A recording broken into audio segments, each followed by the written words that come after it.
Hello दोस्तों, मैं आशीष कुमार अपने YouTube channel Bihar GK tricks में आपका स्वागत करता हूं। आज हम लोग इस पुस्तक के भौतिक विज्ञान के सभी प्रश्नों को इस वीडियो में देखेंगे। तो यदि आप लोगों ने अब तक हमारा channel Bihar GK tricks subscribe नहीं किया है तो इसे सब्सक्राइब कर लें, साथ ही बेल आइकन को जरूर दबाएँ। तो आइए वीडियो को स्टार्ट करते हैं। तो आज सबसे पहले हम लोग मात्रक एवं इकाई के टॉपिक को पढ़ेंगे। जिसका पहला प्रश्न है, बल, वेग, विद्युत धारा और कार्य में से मूल भौतिक राशि कौन है? तो याद रखेंगे विद्युत धारा जो है यह मूल भौतिक राशि है। अगला प्रश्न है, शक्ति का मात्रक है। शक्ति का मात्रक वाट है। नेक्स्ट है, विद्युत शक्ति की इकाई क्या है? तो इसका उत्तर वाट है। अगला प्रश्न है, बल का मात्रक है न्यूटन। कार्य का मात्रक है जूल। अगला है, आवृत्ति को मापा जाता है हर्ट्ज में। किसमें? हर्ट्ज में। अगला प्रश्न है, चालक की वैद्युत प्रतिरोधकता की इकाई ओमीटर है। अगला है, प्रकाश वर्ष इकाई या फिर मात्रक है किसका? दूरी का। अगला है, प्रकाश वर्ष है क्या है? तो वह दूरी जो प्रकाश एक वर्ष में तय करता है उसे हम लोग प्रकाश वर्ष कहते हैं। अगला है, खगोलीय दूरियां प्रकाश वर्ष में मापे जाने के कारण क्या है? तो यह प्रकाश की गति सदैव निर्वात में एक समान होती है। फिर से, खगोलीय दूरियां प्रकाश वर्ष में मापे जाने का क्या कारण है? तो इसका कारण है कि प्रकाश की गति अर्थात स्पीड सदैव निर्वात में एक समान होती है। अगला प्रश्न है, एक पारसेक तारों संबंधी दूरियां मापने का मात्रक बराबर होता है किसके बराबर होता? तो इसका उत्तर है 3 × 10⁻16 मीटर या फिर 3.262 प्रकाश वर्ष के। अगला है, पारसेक मात्रक है किसका? पारसेक मात्रक है दूरी का। नेक्स्ट है, माप की वह इकाई जिससे 0.39 से गुना करने पर इंच प्राप्त होता है। तो इसका उत्तर है सेंटीमीटर। नेक्स्ट है, 6 मीटर लंबे व्यक्ति की ऊंचाई नैनोमीटर में व्यक्त की जाएगी। कितने नैनोमीटर में? तो इसका उत्तर है 183 × 10⁻7 नैनोमीटर से। नेक्स्ट है, 1 नैनोमीटर होता है कितना? तो याद रखेंगे 10⁻⁻9 मीटर या फिर 10⁻⁻7 सेंटीमीटर। अगला प्रश्न है, मेगावाट बिजली के नापने की इकाई है जो उत्पादित की जाती है। नेक्स्ट है, एम्पियर इकाई है विद्युत धारा मापने की। किसकी? विद्युत धारा मापने की। आगे है, प्रतिबल, बल, विकृति तथा दाब में वह राशि जिसका कोई मात्रक नहीं है। तो इसका उत्तर है विकृति का कोई मात्रक नहीं है। आगे है, एक तरफ आपको भौतिक राशियाँ दी गई है और दूसरी ओर उसकी इकाई। तो त्वरण का इकाई होता है मीटर प्रति सेकेंड स्क्वायर। बल का इकाई है न्यूटन। कृत कार्य अर्थात किए गए कार्य या फिर ऊर्जा का इकाई जूल है। आवेग का इकाई न्यूटन सेकेंड। द्रव्यमान का इकाई किलोग्राम और दाब की इकाई पास्कल है। आगे है, वाट किसकी इकाई है? तो वाट शक्ति या फिर सामर्थ्य की इकाई है। वहीं नॉट जो है यह समुद्री जहाज की गति हम लोग मापते किस में? तो नॉट में। वहीं नौ संचालक में प्रयुक्त दूरी की इकाई क्या है? नॉटिकल मील। ऊष्मा की इकाई है कैलोरी और विभवांतर की इकाई वोल्ट है। अब आगे है, उच्च वेग मापा जाता है तो मैक में। वहीं एंगस्ट्रॉम क्या है? तो यह प्रकाश के तरंग दैर्घ्य की इकाई है। नेक्स्ट है, 1 हॉर्स पावर में होते हैं कितना वाट? तो याद रखेंगे 1 हॉर्स पावर में 746 वाट होते हैं। नेक्स्ट है, जूल ऊर्जा से उसी तरह संबंधित है जैसा पास्कल संबंधित है किससे? तो दाब से। नेक्स्ट है, 1 माइक्रोन बराबर होता कितने मिलीमीटर के? तो याद रखेंगे 1 माइक्रोन 1/1000 मिलीमीटर के बराबर होता है। नेक्स्ट है, 1 माइक्रोन प्रदर्शित करता है तो याद रखेंगे 10⁻⁻6 मीटर या फिर 10⁻⁻4 सेंटीमीटर की लंबाई को। आगे है, डेसिबल किसकी इकाई है? तो डेसिबल जो है ध्वनि की प्रबलता की इकाई है। वहीं अश्व शक्ति शक्ति की इकाई सेल्सियस ताप मापन की इकाई है और समुद्री मीटर नौ संचालन में दूरी की इकाई है। आगे है calorie, kilo calorie, kilo joule तथा वाट में से ऊष्मा की इकाई नहीं है। कौन सी नहीं है? तो वाट जो है यह ऊष्मा की नहीं बल्कि शक्ति की इकाई है।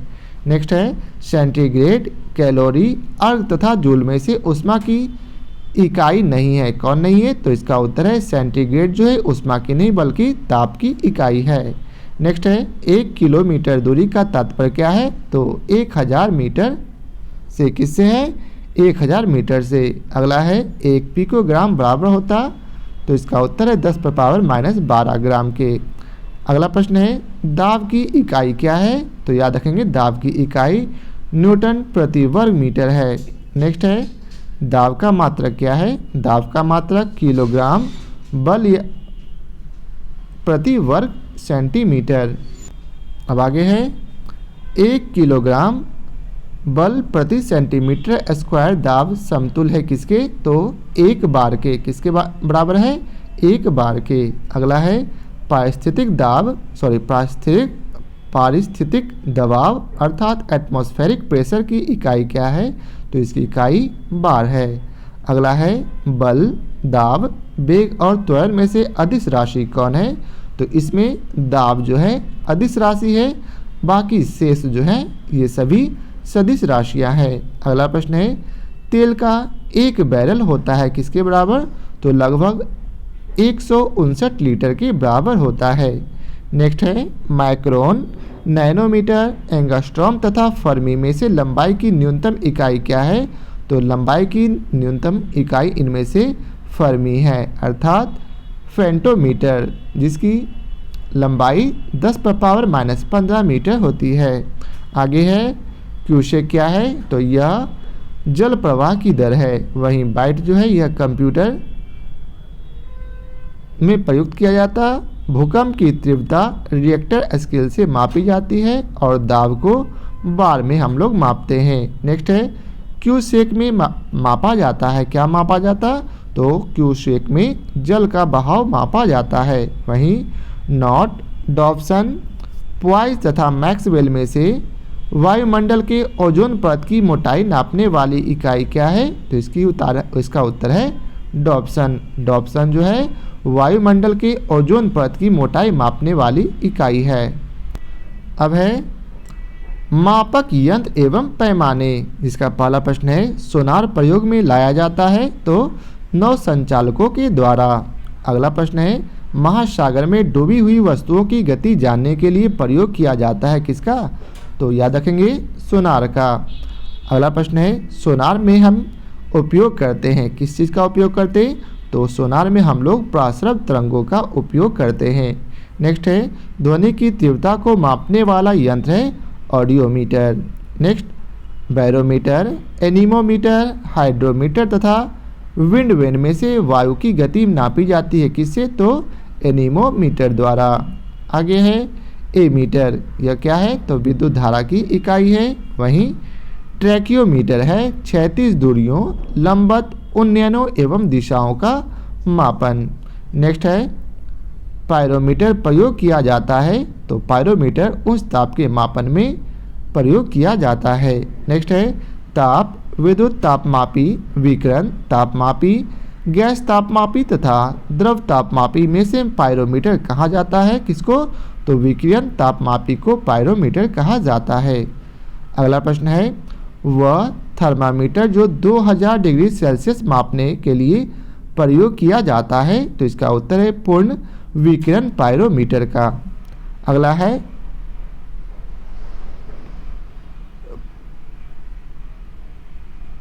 पायरोहीलियोमीटर का प्रयोग किया जाता है किसमें? तो सोलर रेडिएशन को नापने के लिए। अगला है मैनोमीटर के द्वारा की जाती है गैसों के दाब की माप की।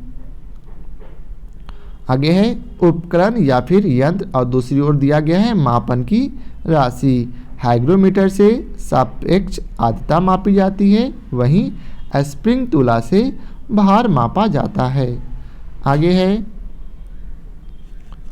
ओडोमीटर। ओडोमीटर यह वाहनों के पहियों द्वारा तय की गई दूरी मापने का यंत्र है। वहीं ओंडोमीटर जो है यह विद्युत चुंबकीय तरंगों की आवृत्ति मापने का यंत्र है। आगे है वायुमंडलीय दाब को मापने में उपयोग किया जाता है किसका, तो बैरोमीटर का।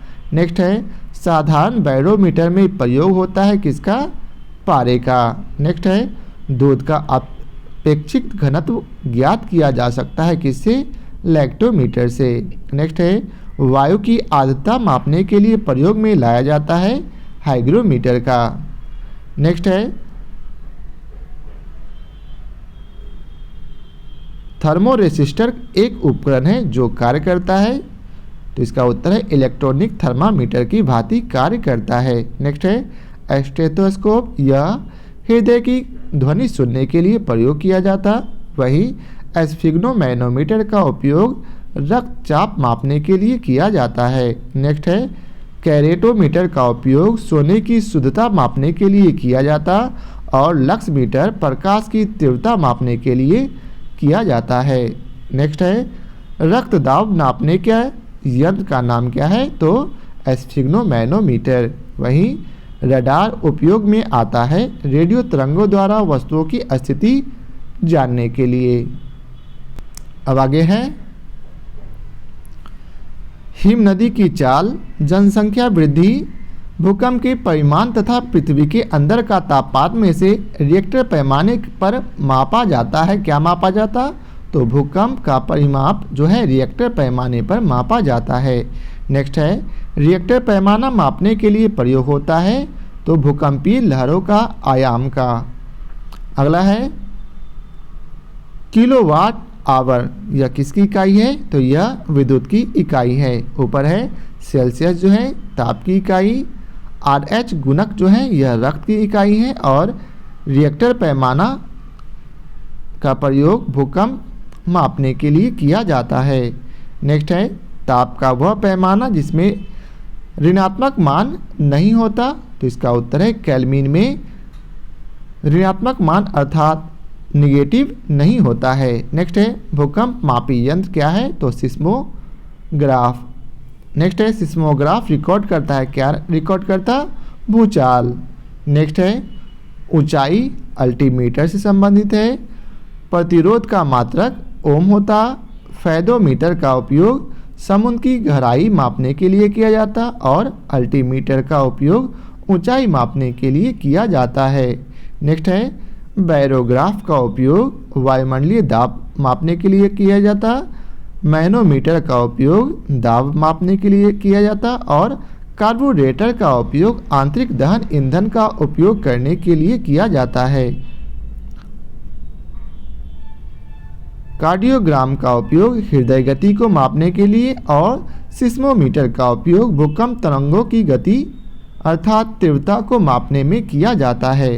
नेक्स्ट है फोनोमीटर का उपयोग किया जाता ध्वनि की तीव्रता एवं स्पंदन आवृत्ति के मापन में। नेक्स्ट है झूठ का पता लगाने वाला यंत्र है, तो पॉलीग्राफ। अगला है ऊर्ध्वाधर तल एवं क्षैतिज तल में कोणीय दूरी को मापने में किसका अर्थात किस यंत्र का प्रयोग किया जाता, तो याद रखेंगे थियोडोलाइट का। किसका, थियोडोलाइट का। अब है यांत्रिकी से प्रश्न। द्रव्यमान, बल, त्वरण, कार्य, ऊर्जा, संवेग, गति से अब हम लोग प्रश्न को देखेंगे। पहला प्रश्न है साधारण यंत्र किसी व्यक्ति की सहायता करता है, किस चीज़ में सहायता करता, तो कम बल का प्रयोग करके भी उतनी ही मात्रा में काम करने में सहायता करता है। अगला प्रश्न है एक व्यक्ति एक संवेदनशील तराजू पर खड़ा है, यदि वह गहरी सांस अंदर लेता तो तराजू की रीडिंग क्या होगी, तो तराजू की रीडिंग बढ़ेगी। नेक्स्ट है प्रक्षालन अर्थात वॉशिंग मशीन की कार्य प्रणाली का सिद्धांत है, तो याद रखेंगे अपकेंद्रीयकरण। नेक्स्ट है विस्थापन, वेग, बल अथवा आयतन में से सदिश राशि नहीं कौन है, तो इसका उत्तर है आयतन जो है सदिश राशि नहीं है। नेक्स्ट है समय, चाल, विस्थापन तथा दूरी में से सदिश राशि कौन है, तो इसका उत्तर है विस्थापन। नेक्स्ट है संवेग, दाब, ऊर्जा तथा कार्य में से सदिश राशि कौन है, तो संवेग जो है यह सदिश राशि है। अब अगला प्रश्न है पदार्थ के संवेग और वेग के अनुपात में जो भौतिक राशि प्राप्त की जाती है वह है द्रव्यमान। नेक्स्ट है बल गुणनफल है किसका, तो बल गुणनफल है द्रव्यमान और त्वरण का। नेक्स्ट है यदि किसी घन के आयतन और पृष्ठीय क्षेत्रफल का निरूपित करने वाली संख्याएं समान हो तो उस घन के किनारे की लंबाई माप की इकाई होगी कितनी, तो 6। अगला है ऊर्जा संरक्षण का आशय क्या है, तो इसका उत्तर है ऊर्जा का ना तो सृजन हो सकता है और ना ही विनाश, अर्थात ऊर्जा ना तो उत्पन्न की जा सकती है ना ही उसका खात्मा किया जा सकता है। नेक्स्ट है हवाओं की ऊर्जा होती है तो केवल गतिज ऊर्जा, वहीं वायु शक्ति अर्थात विंड पावर में ऊर्जा का जो रूप विद्युत ऊर्जा में परिवर्तित होता है वह है गतिज ऊर्जा। नेक्स्ट है न्यूटन के गति के प्रथम नियम को कहा जाता है, क्या कहा जाता, जड़त्व का नियम। आगे है एक ट्रेन जैसे ही चलना आरंभ करती है उसमें बैठे हुए यात्री का सिर पीछे की ओर झुक जाता है, इसका क्या कारण है, तो इसका कारण है अस्थिरता का जड़त्व। नेक्स्ट है प्रत्येक क्रिया के लिए एक समान और विपरीत प्रतिक्रिया होती है, यह नियम दिया था किसने, तो यह नियम न्यूटन ने दिया था। अब है कथन और कारण। कथन ए में दिया गया है एक पूर्णतः घर्षणहीन पृष्ठ पर खड़ा एक व्यक्ति सीटी बजाने से अपने को गति में ला सकता है, और कारण आर दिया गया कि यदि किसी तंत्र पर कोई बाह्य बल क्रियाशील नहीं है तो इसका संवेग एच परिवर्तित नहीं हो सकता। तो इसका सही उत्तर है ए और आर दोनों सही है और आर ए का सही स्पष्टीकरण नहीं है।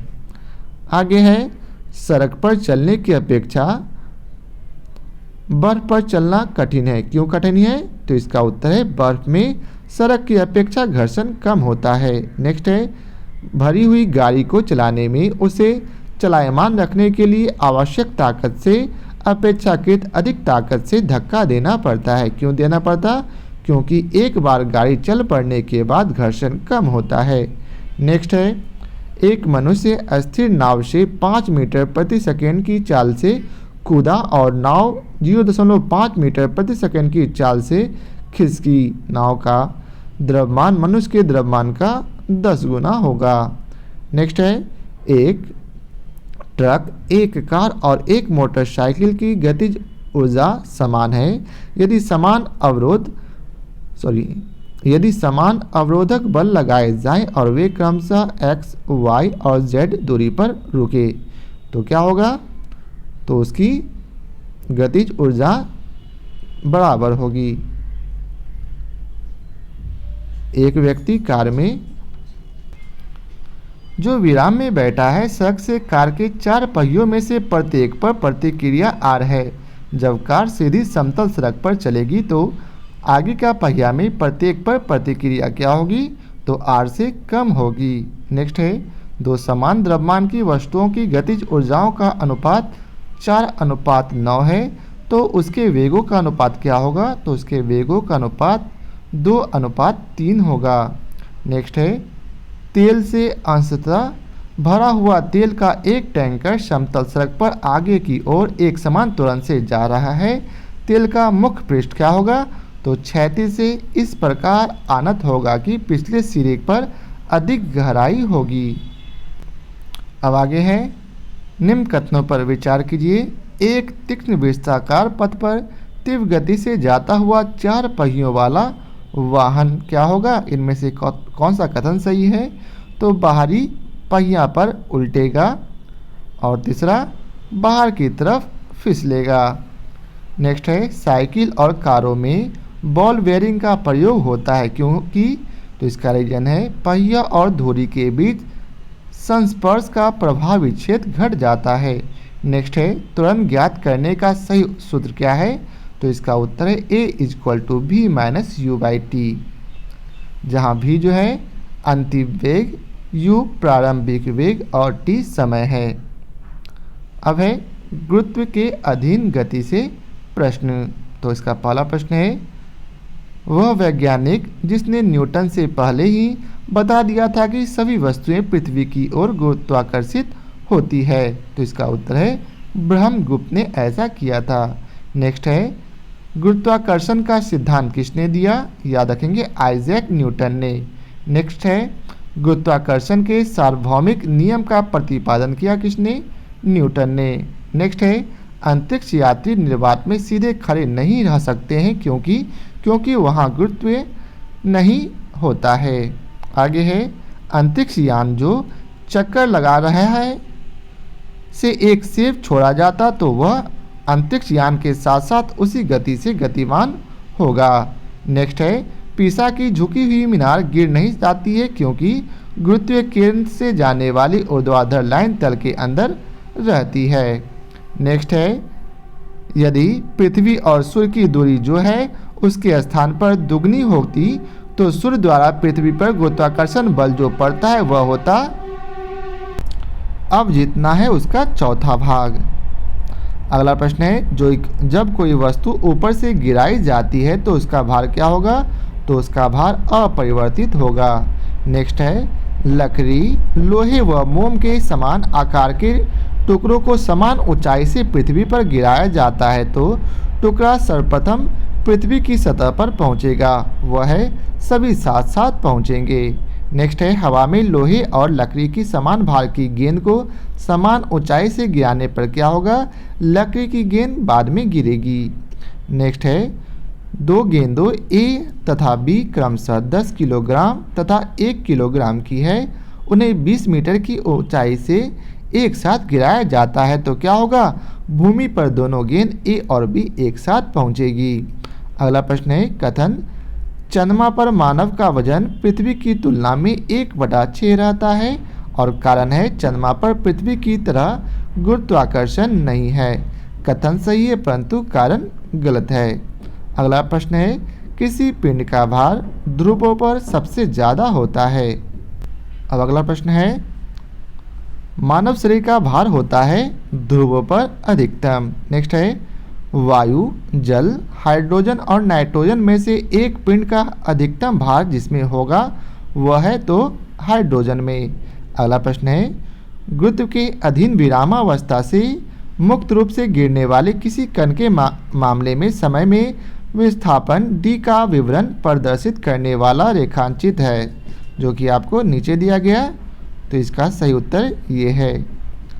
नेक्स्ट में भी आपको रेखांचित दिया गया है जिसमें कहा गया है कि एक चिकना आनत तल है, ये वाला चिकना आनत तल है जो कि क्षैतिज के साथ क्यू कोण पर आनत है। ये जैसा कि दी गई आकृति में दिखाया गया है एक पिंड विरामावस्था से प्रारंभ कर आनत पृष्ठ पर से नीचे की ओर फिसलता है। अधस्थल तक पिंड को पहुंचने में कितना समय लगेगा? तो इसका फॉर्मूला है 1/sin √2h/g। आगे है एक ऊंची इमारत से एक गेंद 9.8 मीटर प्रति सेकेंड स्क्वायर के समान त्वरण के साथ गिराई जाती है। 3 सेकेंड के बाद उसका वेग क्या होगा? तो 3 सेकेंड के बाद उसका वेग 29.4 मीटर प्रति सेकेंड होगा। अगला है यदि पृथ्वी का द्रव्यमान वही रहे और त्रिज्या 1% से कम हो जाए तब पृथ्वी के तल पर g का मान क्या होगा? तो g का मान 2% बढ़ जाएगा। नेक्स्ट है विनाशकारी भूकंप के गुरुत्व के कारण त्वरण होगा तो 980 सेंटीमीटर प्रति सेकेंड स्क्वायर से कम। आगे है एक वस्तु का पृथ्वी पर द्रव्यमान 100 किलोग्राम है, अगर चंद्रमा पर गुरुत्वीय जनित त्वरण है तो चंद्रमा पर वस्तु का द्रव्यमान कितना होगा? तो इसका उत्तर है 100 kg। नेक्स्ट है भारहीनता होती है, भारहीनता मतलब तो गुरुत्वाकर्षण की शून्य स्थिति पर ही भारहीनता होती है। आगे है पृथ्वी अपने अक्ष में लगभग 4400 किलोमीटर प्रति घंटा की गति से घूमती है। इस तेज गति को हम अनुभव नहीं कर सकते क्योंकि अपने कक्ष में पृथ्वी की गति की अपेक्षा में हमारी गति शून्य होगी। अगला है यदि पृथ्वी का गुरुत्वाकर्षण बल अचानक लुप्त हो जाता है तो क्या होगा? वस्तु का भार शून्य हो जाएगा परंतु द्रव्यमान वही रहेगा। नेक्स्ट है, पृथ्वी के चारों ओर परिक्रमा कर रहा कृत्रिम उपग्रह इसलिए पृथ्वी पर नीचे नहीं गिरता क्योंकि पृथ्वी का आकर्षण उसकी गति के लिए आवश्यक त्वरण प्रदान करती है। नेक्स्ट है, एक भू उपग्रह अपने कक्ष में निरंतर गति करता है। यह अभिकेंद्र बल के प्रभाव से होता है जो प्राप्त होता है पृथ्वी द्वारा उपग्रह पर लगने वाले गुरुत्वाकर्षण से। नेक्स्ट है, कृत्रिम उपग्रह पृथ्वी से सुस्पष्टता से ट्रैक किया जा सकता है तो डॉपलर प्रभाव के द्वारा। नेक्स्ट है, अपने कक्ष में एक उपग्रह पृथ्वी के चक्कर लगाता रहता है। वह ऐसा करता है क्योंकि केंद्राभिमुखी बल अर्थात अभिकेंद्र बल के कारण। अगला है, प्रकृति के ज्ञात बलों को 4 वर्गों में बांटा जा सकता है जैसे कि गुरुत्वीय, विद्युत चुंबकत्व, दुर्बल नाभिकीय बल और प्रबल नाभिकीय बल। चारों में सबसे प्रबल कौन है? तो चारों में सबसे प्रबल है प्रबल नाभिकीय बल। अब अगला प्रश्न है, किसी लिफ्ट में बैठे हुए व्यक्ति को अपना भार अधिक मालूम पड़ेगा। कब मालूम पड़ेगा? तो जब लिफ्ट त्वरित गति में ऊपर जा रही हो। अगला है, लोलक की कालावधि क्या है? तो लंबाई के ऊपर निर्भर करती है। अगला है, लोलक घड़ियाँ गर्मियों में सुस्त हो जाती है। क्यों सुस्त हो जाती? क्योंकि इसकी लंबाई गर्मी में बढ़ जाती है। नेक्स्ट है, एक लड़की झूले पर बैठी स्थिति में झूला झूल रही है। उस लड़की के खड़े हो जाने पर प्रदोल आवर्तकाल क्या होगा? तो प्रदोल आवर्तकाल कम हो जाएगा। नेक्स्ट है, निम्नलिखित कथनों पर विचार कीजिए और बतलाना है इनमें से कौन सा सही है। तो इसमें से केवल 1, 2 और 4 सही है। तो आइए पढ़ते हैं 1, 2 और 4 को। 1 में बतलाया गया, जब गोला मध्य स्थान से गुजरता है त्वरण शून्य होता है। वहीं हर आवर्तन में गोलक 2 बार किसी एक निर्दिष्ट वेग को प्राप्त करता है। और चौथा, सामान्य दोलक का दोलन आयाम समय के साथ साथ कम हो जाता है। नेक्स्ट है, पेंडुलम घड़ी तीव्र गति से चल सकती है। कब? तो शीतकाल में। वहीं पृथ्वी का पलायन वेग 11.2 किलोमीटर प्रति सेकेंड होता है। नेक्स्ट है, अगर किसी वस्तु को 8 किलोमीटर प्रति सेकेंड के वेग से अंतरिक्ष में फेंका जाए तो क्या होगा? वो वापस पृथ्वी पर आ गिरेगा। नेक्स्ट है, चंद्रमा पर वायुमंडल नहीं होने का क्या कारण है? इस पर गैस अणुओं का पलायन वेग उसके वर्ग माध्य मूल वेग से कम होता है। आगे है स्थूल पदार्थों के गुण। वर्षा की बूंद की गोलाकार आकृति का कारण क्या है? तो इसका कारण है पृष्ठ तनाव। नेक्स्ट है, द्रव बूंद की संकुचित होकर न्यूनतम छेद घेरने की प्रवृत्ति का कारण होता है पृष्ठ तनाव। नेक्स्ट है, नैनो द्रव्यों का सर्वाधिक महत्वपूर्ण गुण होता है। तो इसका उत्तर है घर्षण। नेक्स्ट है, तेल जल के तल पर फैल जाता है क्योंकि तेल का तल अर्थात पृष्ठ तनाव पानी से कम होता है। नेक्स्ट है, मिट्टी का तेल पानी के ऊपर इसलिए तैरता है क्योंकि उसका घनत्व पानी के घनत्व से कम होता है। नेक्स्ट है, साबुन के बुलबुले के अंदर का दाब क्या होगा? वायुमंडलीय दाब से अधिक होगा। नेक्स्ट है, यदि साबुन के 2 अलग अलग व्यास के बुलबुले को एक नली द्वारा एक दूसरे के संपर्क में लाया जाए तो क्या होगा? छोटा बुलबुला और छोटा हो जाएगा और बड़ा बुलबुला और बड़ा हो जाएगा। नेक्स्ट है, जब किसी साबुन के बुलबुले को आवेशित किया जाए तो क्या होगा? बुलबुले की त्रिज्या बढ़ जाएगी। अब आगे है, एक ही पदार्थ से बने 4 तार जिनकी विमाएं दी गई है अलग अलग बार एक ही भार से खींचे जाते हैं तो अधिकतम दैर्ध्य वृद्धि होगी। किस पर? तो जिस तार की लंबाई अधिक एवं व्यास कम होगा उस पर। आगे है, निम्नलिखित कथनों पर विचार कीजिए और बतलाना है उपयुक्त में से सही कौन सा है। तो इसमें केवल 1, 3 और 4 सही है। तो आइए सभी सही उत्तर को हम लोग पढ़ते हैं। यहाँ लिखा गया यदि केशिकत की परिघटना नहीं होती तो क्या होगा, केरोसिन द्वीप का उपयोग मुश्किल से हो पाता और स्याही शोक पत्र काम करने में विफल हो जाता। वहीं बड़े पेड़ जिन्हें हम अपनी चारों ओर देखते हैं पृथ्वी पर नहीं उगते। आगे है केशिकत्व एकमात्र कारण नहीं है किस चीज़ का, तो पौधों की जड़ों से जल के इसके पर्ण समूह की ओर बढ़ने के लिए। नेक्स्ट है पत्ती वाले स्टोव में केरोसिन के बत्ती में ऊपर चढ़ने का क्या कारण है, तो इसका कारण है पृष्ठ तनाव। नेक्स्ट है एक केश नली में जल की अपेक्षा एक तरल अधिक ऊंचाई तक चढ़ता है, तो इसका क्या कारण है, तरल का पृष्ठ तनाव जल की अपेक्षा ज़्यादा है। नेक्स्ट है जब किसी झील की तली से उठकर वायु बुलबुला ऊपरी सतह तक आएगा तो उसका आकार क्या होगा, उसका आकार बढ़ जाएगा। नेक्स्ट है ताप बढ़ने के साथ द्रव की श्यानता क्या होती, तो द्रव की श्यानता घटती है।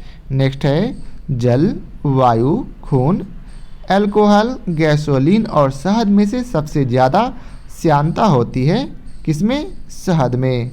नेक्स्ट है हवाई जहाज़ से यात्रा करते समय पेन में स्याही निकलने लगती है, इसका कारण क्या है, तो वायुमंडलीय दाब में कमी के कारण हवाई जहाज़ से यात्रा करते समय पेन से स्याही निकलने लगती है। नेक्स्ट है ऑटोमोबाइल के हाइड्रोलिक ब्रेक के कार्य करने का सिद्धांत आधारित है किस पर, तो पास्कल के नियम पर। नेक्स्ट है मोबाइल तथा ऑटोमोबाइल ने भारतीयों विशेष रूप से ग्रामीण क्षेत्रों के लोगों के सामाजिक जीवन में क्रांति ला दी है, लोगों के आवागमन तथा लोगों के जुड़ाव के संबंध में। नेक्स्ट है बैरोमीटर पठन में अचानक गिरावट हो जाने से जो मौसम दशा इंगित होती है वह है, तो तूफानी मौसम इंगित होती है। नेक्स्ट है नीचे दिए गए 4 छिद्रों वाले एक फव्वारे के चित्र पर ध्यान दीजिए और इसमें आपको बतलाना है कि किसका फव्वारा काफ़ी तेज़ गति से निकलेगा। तो इसमें आप लोग जानते हैं जिसका फव्वारा सबसे ज़्यादा नीचे होगा वहाँ प्रेशर सबसे ज़्यादा पड़ेगा और इसका फव्वारा काफ़ी तेज़ गति से बाहर निकलेगा।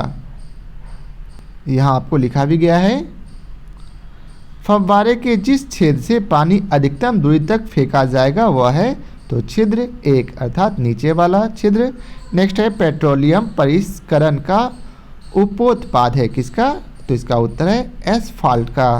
नेक्स्ट है करे जारे में झील की सतह हिम स्थित हो जाती है किंतु उसके तल में जल द्रव्य अवस्था में बना रहता है, इसका क्या कारण है, जल की सघनता अर्थात घनत्व 4 डिग्री सेल्सियस पर अधिकतम होती है। नेक्स्ट है शीतकाल में जब झील की ऊपरी सतह का पानी बर्फ में बदल जाता है फिर भी जलीय जंतु जीवित रहते हैं क्योंकि पानी का घनत्व 4 डिग्री सेल्सियस पर सबसे अधिक होता है जिससे बर्फ की ऊपरी सतह के नीचे पानी रहता है।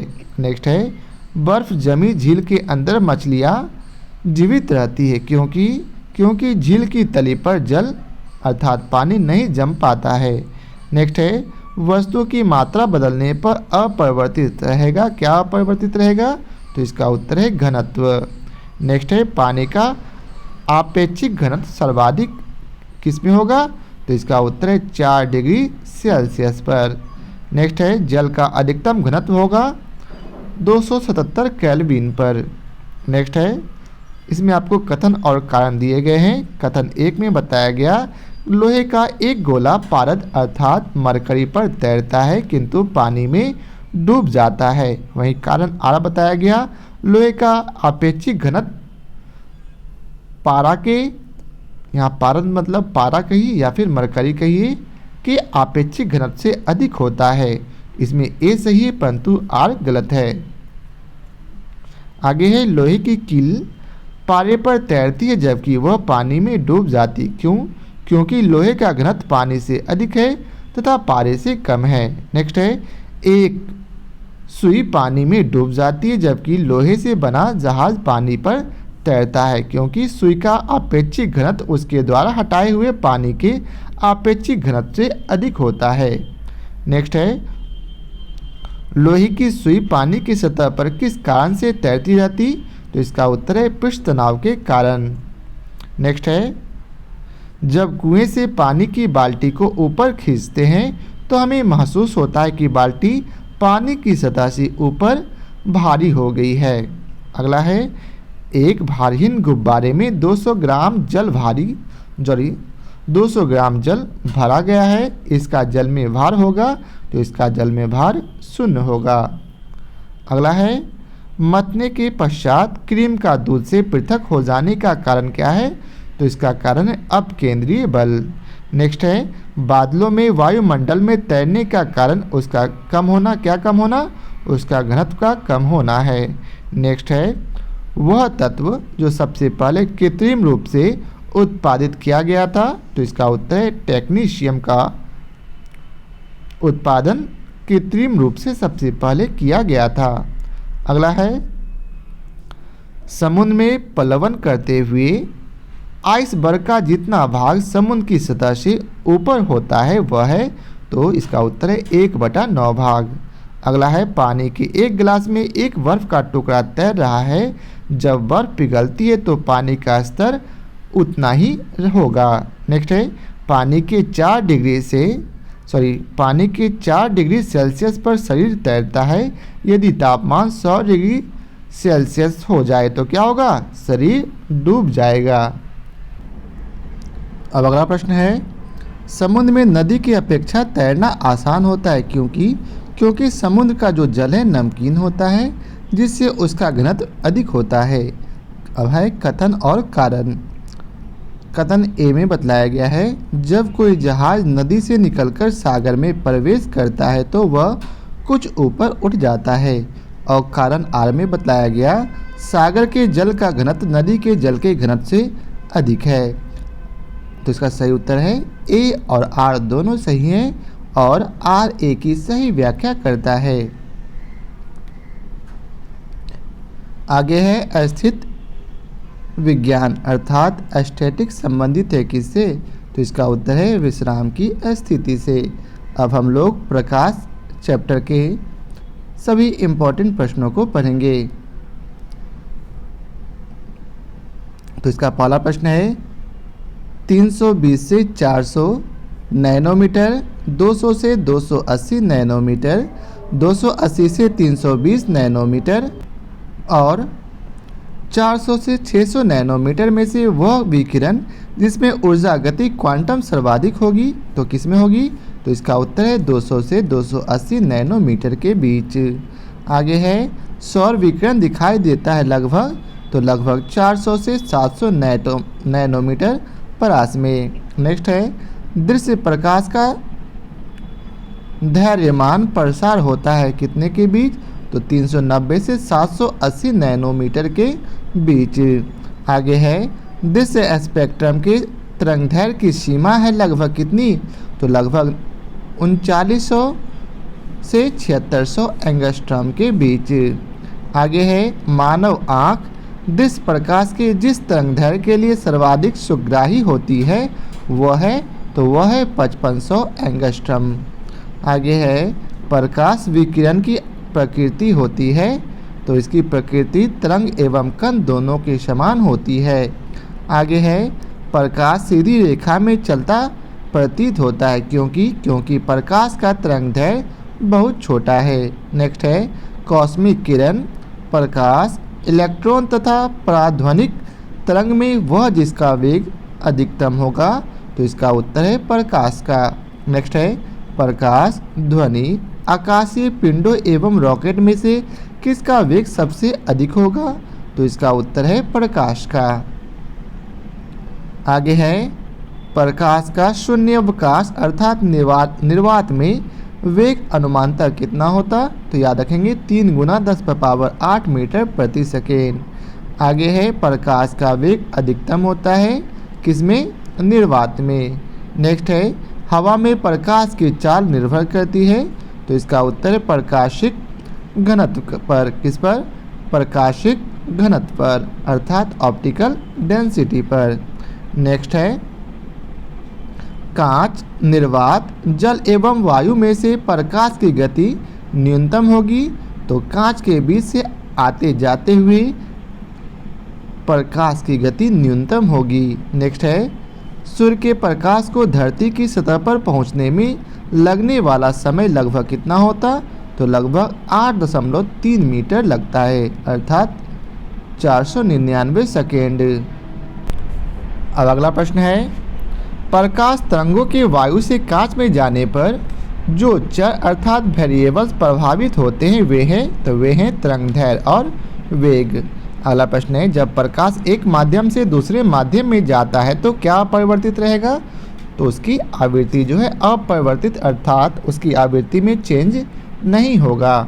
नेक्स्ट है, जब प्रकाश की किरण सघन माध्यम से विरल माध्यम में गमन करती है जाती है तो इसकी चाल बढ़ जाती है और यह अविलंब से दूर हट जाती है। नेक्स्ट है, प्रकाश संश्लेषण की क्रिया संपादित होती है तो इसका उत्तर है प्रकाश से रासायनिक ऊर्जा में रूपांतरण के द्वारा। अगला प्रश्न है, प्रकाश सजावट तथा विज्ञापन के लिए विसर्जन नलिकाओं में प्रयुक्त होने वाली गैस कौन सी है? तो इसका उत्तर है नियॉन। अब अगला प्रश्न है, साबुन के पतले झाग में चमकदार रंगों का बनना परिणाम है किसका? तो बहुलित परावर्तन और व्यतिकरण का। नेक्स्ट है, प्रकाश तंतु जिस सिद्धांत पर काम करता है वह है पूर्ण अभ्यंतर अर्थात आंतरिक परावर्तन का। नेक्स्ट है, प्रकाश ऊर्जा का ऑप्टिकल फाइबर में संचरण होता है पूर्ण आंतरिक परावर्तन के अनुरूप पूर्ण आंतरिक परावर्तन के अनुप्रयोग के द्वारा। अगला प्रश्न है, परिघटना जिसका उपयोग ऑप्टिकल फाइबर में किया जाता है तो इसका उत्तर है पूर्ण आंतरिक परावर्तन के द्वारा। नेक्स्ट है, तंतु प्रकाशिकी संचार में संकेत प्रवाहित होता है तो इसका उत्तर है प्रकाश तरंग के रूप में। निम्नलिखित कथनों पर विचार कीजिए और बतलाना है इनमें से सही कथन कौन कौन सा है। तो इसमें सही कथन है कथन 1, 2 और 3। तो आइए पढ़ते हैं बारी बारी से। तंतु प्रकाशिकीय पूर्ण आंतरिक परावर्तन सिद्धांत पर आधारित है। वहीं प्रकाशिक तंतु संचार तंत्र में ऊर्जा उपभोग अत्यधिक कम होता है। और तीसरा है, प्रकाशिक तंतु संचार रेडियो आवृत्ति अवरोध में मुक्त है। नेक्स्ट है, मरीजों के पेट के अंदर का परीक्षण करते हुए डॉक्टरों द्वारा प्रयुक्त एंडोस्कोप कार्य करता है तो इसका उत्तर प्रकाश के शकल अर्थात पूर्ण आंतरिक परावर्तन के सिद्धांत पर। नेक्स्ट है, मृग मरीच का या फिर मृग तृष्णा का कारण क्या है? तो इसका उत्तर है स्थलीय तापन एवं प्रकाश का पूर्ण आंतरिक परावर्तन। नेक्स्ट है, रेत का रेगिस्तान, धान की खेती की भूमि, ताज़ा बर्फ से ढकी भूमि और प्रेयरी भूमि में से ज़्यादा सूर्य की रोशनी परावर्तित करता है कौन? तो इसका उत्तर है ताज़ा बर्फ से ढकी भूमि। नेक्स्ट है, पूर्ण आंतरिक परावर्तन होता है जब प्रकाश जाता है हीरे से कांच में। वहीं नेक्स्ट है, एक कटा हुआ हीरा जगमगाता है, क्यों जगमगाता? तो इसका उत्तर है पूर्ण आंतरिक परावर्तन के कारण। नेक्स्ट है, उचित रीति से कटे हीरे की असाधारण चमक का आधारभूत कारण यह है कि उसकी गति उच्च अपवर्तन सूचकांक होता है। नेक्स्ट है, कथन और कारण। कथन ए में बतलाया गया है, हीरा अपने ही आकार के अनुकारी कांच से अधिक झिलमिलाता है। और कारण आर में बतलाया गया है, हीरे का अपवर्तनांक कांच के अपवर्तनांक से कम होता है। तो इसमें कथन ए केवल सही है और कथन आर गलत है। नेक्स्ट है, किसी वस्तु के त्रिविमीय प्रतिरूप को अंकित तथा पुनरावृत्त करने की तकनीक का नाम क्या है? तो इसका उत्तर है होलोग्राफी। नेक्स्ट है, एक इलेक्ट्रॉनिक पुंज को फॉस्फोरस कोटेड पर्दे पर फोकस कर प्रतिबिंबों को पर्दे पर जनित करना कहलाता है, क्या कहलाता?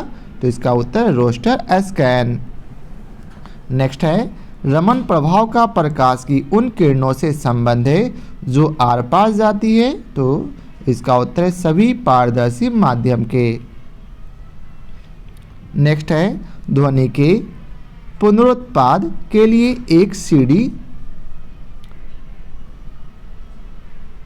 ऑडियो प्लेयर में किसका प्रयोग किया जाता? तो इसका उत्तर है लेजर बीम का। नेक्स्ट है, जब एक सीढ़ी सूर्य के प्रकाश में देखी जाती है तो इन धनुष के समान रंग दिखाई पड़ते हैं, इसकी व्याख्या की जा सकता है? तो इसका उत्तर है परावर्तन एवं विवर्तन की परिघटना के आधार पर।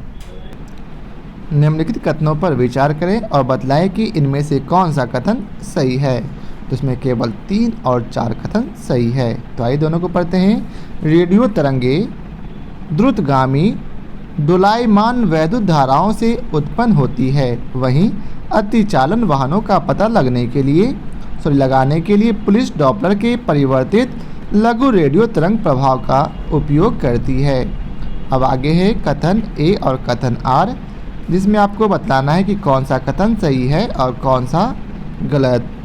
कथन ए में बतलाया गया है, एक चलचित्र में पूरी फिल्म के एक सिरे से दूसरे सिरे तक समानतः 24 फ्रेम प्रति सेकेंड प्रक्षेपित किए जाते हैं। और कारण आर बतलाया गया है, आँख की रेटिना पर निर्मित प्रतिबिंब उद्दीपन हटाने के बाद 0.1 सेकेंड तक बना रहता है। तो इसमें कथन ए सही है लेकिन कारण गलत है। आगे है, दूरदर्शन के संकेत एक निश्चित दूरी के बाद नहीं मिल सकते हैं क्योंकि पृथ्वी की सतह वक्राकार है। नेक्स्ट है, दूरदर्शन प्रसारण में श्रव्य संकेतों का प्रेषण करने के लिए प्रयुक्त तकनीक है। तो इसका उत्तर है आवृत्ति मॉडुलन। अब अगला प्रश्न है, दृष्टिपटल अर्थात रेटिना पर जो चित्र बनता है वह वस्तु से छोटा और उल्टा होता है। नेक्स्ट है, अभिनेत्र लेंस द्वारा किसी वस्तु का जो प्रतिबिंब रेटिना पर बनाया जाता है वह होता उल्टा तथा वास्तविक। अगला प्रश्न है, एक आँख की अपेक्षा 2 आँखों का होना अधिक उपयुक्त है क्योंकि इस कारण से दूरी व गहराई का एहसास होता है। कथन सही कथन बताना है। तो मनुष्य का कान 1000 हर्ट्ज पर सबसे सुग्राही होता, सुनने की दृढ़ता 1/10 सेकेंड होती है और दृष्टि की दृढ़ता 1/16 सेकेंड होती है। नेक्स्ट है, मनुष्य की आँख पीले हरे रंग के लिए सबसे अधिक सुग्राही होती है। अब आगे है, पूर्ण सूर्य ग्रहण के दौरान सूर्य को सीधे देखने से आँख में अपरिवर्तनीय क्षति पहुँचती है, इसका क्या कारण है? तो इसका कारण है अल्ट्रावायलेट प्रकाश। नेक्स्ट है, किसी तारे का रंग दर्शाता है, क्या दर्शाता? तो इसके ताप को। नेक्स्ट है, वायुमंडल में प्रकाश के विसरण का कारण क्या है? तो इसका उत्तर है धूलकण। नेक्स्ट है, निम्नलिखित कथनों पर विचार कीजिए, उपयुक्त कथनों में से कौन सा सही है? तो कथन एक है, यदि मैजेंटा और पीले रंग को 2 वृत्त एक दूसरे को काटते हैं तो प्रतिच्छेदित छेद का रंग कैसा होगा? लाल।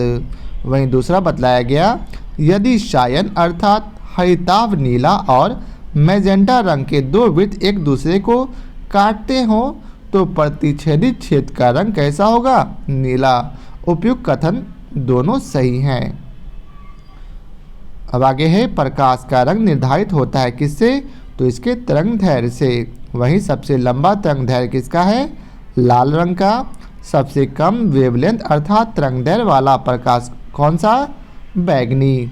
जबकि दृश्य वर्ण क्रम में सबसे कम तरंगदैर्घ्य वाला रंग कौन सा? तो इसका भी उत्तर बैगनी है। अब अगला प्रश्न है, नीला प्रकाश, हरा प्रकाश, लाल प्रकाश तथा पीला प्रकाश में से उच्चतम ऊर्जा होती है किसमें? तो नीला प्रकाश की। कथन ए है, प्रकाश के दिश वर्ण क्रम में लाल प्रकाश हरे प्रकाश की अपेक्षा अधिक ऊर्जास्वी है। वहीं कारण आर है, लाल प्रकाश का तरंगदैर्घ्य हरे प्रकाश के तरंगदैर्घ्य से क्या होगा? अधिक होता है। तो इसमें कथन ए गलत है परंतु आर सही है। अब अगला प्रश्न है, सफ़ेद प्रकाश में उपस्थित हरा, लाल, बैगनी और नारंगी रंग में से शीशा के प्रिज्म द्वारा सबसे कम विचलित होता है कौन सा रंग? तो लाल रंग। वहीं अगला प्रश्न है, हमें वास्तविक सूर्योदय से कुछ मिनट पहले ही सूर्य दिखाई देने का कारण क्या है? तो इसका कारण है प्रकाश का अपवर्तन। नेक्स्ट है क्षितिज के समीप सूर्य एवं चंद्रमा के दीर्घवृत्ताकार दिखाई देने का कारण है? तो इसका अपवर्तन। नेक्स्ट है सूर्य के प्रकाश के अदृश्य भाग से प्रकाश संश्लेषण किया जाता है? तो इसका उत्तर है कुछ बैक्टीरिया के द्वारा। नेक्स्ट है ट्रैफिक सिग्नल में लाल प्रकाश प्रयुक्त होता है क्योंकि इसकी तरंगों की दैर्घ्य अर्थात लंबाई सबसे अधिक होती है। नेक्स्ट है कथन ए में बतलाया गया है खतरे का सिग्नल लाल रंग का बनाया जाता है, क्या कारण? तो लाल रंग का प्रकीर्णन सबसे कम होता है। तो इसमें दिया गया है ए तथा आर दोनों सही हैं और आर ए की सही व्याख्या करता है। नेक्स्ट है cobalt oxide, uric oxide, ferric oxide तथा निकेल ऑक्साइड में वह जो कांच को गहरा नीला रंग प्रदान करता कौन करता? तो इसका उत्तर है कोबाल्ट ऑक्साइड। नेक्स्ट है आकाश नीला लगता है क्योंकि लघु तरंग दीर्घ तरंगों की अपेक्षा वायुमंडल द्वारा अधिक प्रकीर्ण होती है। नेक्स्ट है खतरे में संकेतों के लिए लाल प्रकाश का प्रयोग किया जाता क्योंकि इसका प्रकीर्णन सबसे कम होता है। नेक्स्ट है निम्नलिखित कथनों पर विचार कीजिए और बतलाना है उपयुक्त में से कौन सा कथन सही है। तो याद रखेंगे उपयुक्त कथन में से केवल 1 और 3 सही है। तो आइए इन दोनों को हम लोग बारी बारी से पढ़ते हैं। आकाश के नीला दिखाई देने के कारण प्रकाश का प्रकीर्णन है, वहीं सूर्योदय के समय सूर्य लाल दिखने का कारण है प्रकाश का प्रकीर्णन। नेक्स्ट है सूर्यास्त तथा सूर्योदय के समय सूर्य के लाल रंग का प्रतीक होने का कारण है? तो इसका उत्तर है प्रकाश का प्रकीर्णन। नेक्स्ट है अंतरिक्ष यात्री को आकाश का रंग दिखाई देता कैसा? इसका उत्तर है काला। नेक्स्ट है जब अधिक ऊंचाई पर वायुयान से आकाश को देखा जाता है तो वह दिखता है कैसा? तो वह काला दिखाई देता है। नेक्स्ट है समुद्र नीला प्रतीत होता है आकाश के परावर्तन तथा जल के कणों द्वारा प्रकाश के प्रकीर्णन के कारण। नेक्स्ट है हमें हरी घास का रंग हरा दिखाई देता है क्योंकि यह हरे रंग के प्रकाश को हमारी आंखों पर परिवर्तित करती है। अब अगला प्रश्न है प्रसारी विश्व की संकल्पना आधारित है किस पर? तो इसका उत्तर है डॉपलर प्रभाव पर। नेक्स्ट है मान लीजिए पृथ्वी से पश्चगामी हो रहे एक रॉकेट यान की चाल प्रकाश के वेग की 2/10 है। रॉकेट यान में स्थित यात्रियों को जो प्रकाश नीला दिखाई दे रहा है वह पृथ्वी पर स्थित प्रेक्षणों को दिखाई देगा कैसा? तो पीले रंग का। नेक्स्ट है किसी उत्तल दर्पण द्वारा अनंत तथा दर्पण के ध्रुव P के बीच रखे बिंब के प्रतिबिंब की प्रकृति होगी कैसी होगी?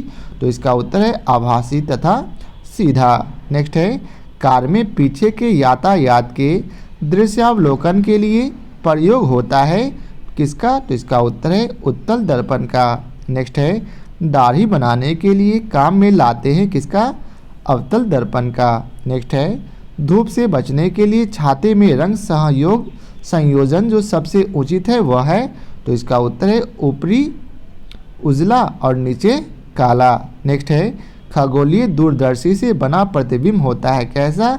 काल्पनिक और बड़ा। नेक्स्ट है जब दो समतल दर्पणों के बीच कोई वस्तु रख दी जाती है तो बनने वाले प्रतिबिंबों की संख्या कितनी होती?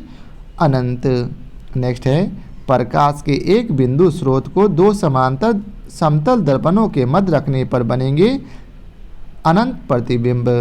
नेक्स्ट है जब किसी दर्पण को Q कोण से घूमित किया जाए तो परिवर्तित किरण का घूर्णन होगा कितना? तो इसका उत्तर है 2Q। नेक्स्ट है कथन ए और कथन आर। कथन ए में बतलाया गया है यातायात संकेतों पर जरी हुई कांच की छोटी छोटी मणिकाएं उन पर प्रकाश पड़ने पर तेजी से चमकने लगती है। और कारण आर में बतलाया गया है प्रकाश पूर्णतः परावर्तित होता है जब आपतन का कोण एक निश्चित क्रांतिक मान से अधिक हो जाता है एवं अपेक्षाकृत सघन माध्यम से गुजरता हुआ प्रकाश एक अपेक्षाकृत विरल माध्यम से परिवर्तित होता है। ए और आर दोनों सही हैं और आर ए का सही स्पष्टीकरण है। नेक्स्ट है प्रकाश का वर्ण विक्षेपण संभव है किसके द्वारा? तो प्रिज्म के द्वारा। नेक्स्ट है प्रकाश में 7 रंग होते हैं, रंगों को अलग करने का क्या तरीका है? तो इसका तरीका है एक प्रिज्म से रंगों को अलग अलग किया जा सकता है। नेक्स्ट है इन धनुष के रंगों का सही क्रम क्या है? तो इसका उत्तर है बैगनी, जामुनी, नीला, हरा, पीला, नारंगी और लाल। नेक्स्ट है जब धूप वर्षा की बूंदों पर गिरती है तो इंद्रधनुष बनता है। इसके लिए जो भौतिक परिघटनाएं जिम्मेवार है वह है परिक्षेपण अर्थात परावर्तन, अपवर्तन एवं आंतरिक परावर्तन। नेक्स्ट है नीला, हरा, पीला तथा लाल रंग में से इंद्रधनुष के मध्य में अर्थात बीच में कौन सा रंग दिखाई देता? याद रखेंगे हरा रंग। नेक्स्ट है इंद्रधनुष के दोनों सीमांत वर्ण पथ होते हैं, तो इसका उत्तर है बैगनी और लाल, अर्थात सबसे ऊपर बैगनी और सबसे नीचे लाल। नेक्स्ट है दोपहर के 12 बजे किस दिशा में इंद्रधनुष दिखाई देगा? तो यह किसी भी दिशा में इंद्रधनुष दिखाई नहीं देगा दोपहर के 12 बजे। कथन ए में बतलाया गया है एक घड़ी जो जल में तिरछी स्थिति में डुबोई गई है, यदि बगल से देखा जाए तो छड़ी छोटी और जल की सतह पर झुकी हुई प्रतीत होती है। कारण आर में बतलाया गया है छड़ी से आने वाला प्रकाश जल अणुओं से प्रकिरणित होकर छड़ी के छोटी एवं झुकी हुई होने का आभास देता है। ये सही है परंतु आर गलत है। निम्नलिखित कथनों पर विचार कीजिए, उपयुक्त कथनों में से कौन सा कथन सही है? कथन एक में बतलाया गया है यदि कोई व्यक्ति पानी भरी बाल्टी में पड़े एक सिक्के को देखता है तो उसे सिक्का उसके वास्तविक स्थल से अपेक्षाकृत निकट लगेगा। और 2 में बतलाया गया है यदि जल के अंदर कोई व्यक्ति जल तल से ऊपर एक सिक्के का देखता है तो सिक्का उसके वास्तविक स्थल से अपेक्षाकृत अधिक ऊंचाई पर लगेगा। तो ये दोनों कथन सही हैं। नेक्स्ट है जल के अंदर वायु का बुलबुला व्यवहार करता है कैसा? तो अपसारी लेंस अर्थात अवतल लेंस के जैसा। नेक्स्ट है किसी व्यक्ति का पूरा प्रतिबिंब देखने के लिए एक समतल दर्पण की न्यूनतम ऊंचाई होनी चाहिए कितनी? तो व्यक्ति की ऊंचाई का आधा। नेक्स्ट है 1.50 मीटर लंबे व्यक्ति को अपना खरा संपूर्ण प्रतिबिंब देखने के लिए आवश्यक दर्पण की न्यूनतम लंबाई होगी कितनी? तो इसका आधा अर्थात 0.75 मीटर। नेक्स्ट है एक समतल दर्पण की वक्रता त्रिज्या होती है कितनी? तो इसका उत्तर है अनंत। नेक्स्ट है दूरदृष्टि दोष निवारण के लिए काम में लेते हैं किसका? उत्तल लेंस का। नेक्स्ट है दूरदृष्टि दोष वाले व्यक्ति के संबंध में सही कथन नहीं है कौन? इस दोष को ठीक करने के लिए अवतल लेंस का उपयोग किया जाता है, यह सही कथन नहीं बल्कि इस दोष को दूर करने के लिए उत्तल लेंस का उपयोग किया जाता है। नेक्स्ट है निकट दृष्टि दोष दूर करने के लिए उपयोग में लाया जाता है किसका? तो नतोदर अर्थात कॉन्वेक्स या फिर अवतल लेंस का। नेक्स्ट है निकट दृष्टि दोष अर्थात मायोपिया को ठीक किया जाता है किससे? अवतल लेंस का प्रयोग करके। अब अगला प्रश्न है जब एक व्यक्ति तीव्र प्रकाश क्षेत्र से अंधेरे कमरे में प्रवेश करता है तो उसे कुछ समय के लिए स्पष्ट दिखाई नहीं देता, बाद में धीरे धीरे उसे चीज़ें दिखाई देने लगती है, इसका क्या कारण है? तो इसका कारण है पुतली के आकार में परिवर्तन, रोडोप्सिन का विरंजक व फिर पुनः विचरण होना तथा आँखों का अंधेरे के प्रति कुछ समय में अनुकूलित होना। नेक्स्ट है पढ़ने में काम आने वाला ग्लासेज बनते हैं किससे? तो इसका उत्तर है उत्तल लेंस से। नेक्स्ट है आँखों में संकेंद्रण होता है, तो इसका उत्तर है लेंस की उत्तलता में परिवर्तन के द्वारा। नेक्स्ट है सही कथन, इसमें कौन सा नहीं है? तो ये सही गलत कथन है, इसे आप लोग नहीं पढ़ेंगे क्योंकि अगर पढ़ लोगे तो दिमाग में गलत बैठ जाएगा। नेक्स्ट है खोज बत्ती अर्थात सर्च लाइट में दर्पण जो प्रयुक्त होता है वह है अवतल या फिर नतोदर दर्पण। नेक्स्ट है समान फोकस दूरी वाले कांच के दो लेंस जिसमें एक उत्तल तथा दूसरा अवतल लेंस है एक दूसरे से सटाकर रखे जाते हैं। इस युग्म को व्यवहार होगा। तो इसका उत्तर है कांच की समतल चादर की भांति। नेक्स्ट है स्पष्ट दृष्टि की न्यूनतम दूरी होती है। तो इसका उत्तर है 25 सेंटीमीटर। तो आज के लिए बस इतना ही। फिर मिलते हैं नए चैप्टर के साथ। आशा करता हूँ आप लोगों को हमारा यह वीडियो पसंद आया हो। यदि आप लोगों को हमारा यह वीडियो पसंद आया हो तो इसे लाइक और शेयर ज़रूर करेंगे। साथ ही इसके दूसरे पार्ट को देखना नहीं भूलें ताकि आपका पूरा चैप्टर फिजिक्स का ख़त्म हो सके। तो आज के लिए बहुत बहुत धन्यवाद।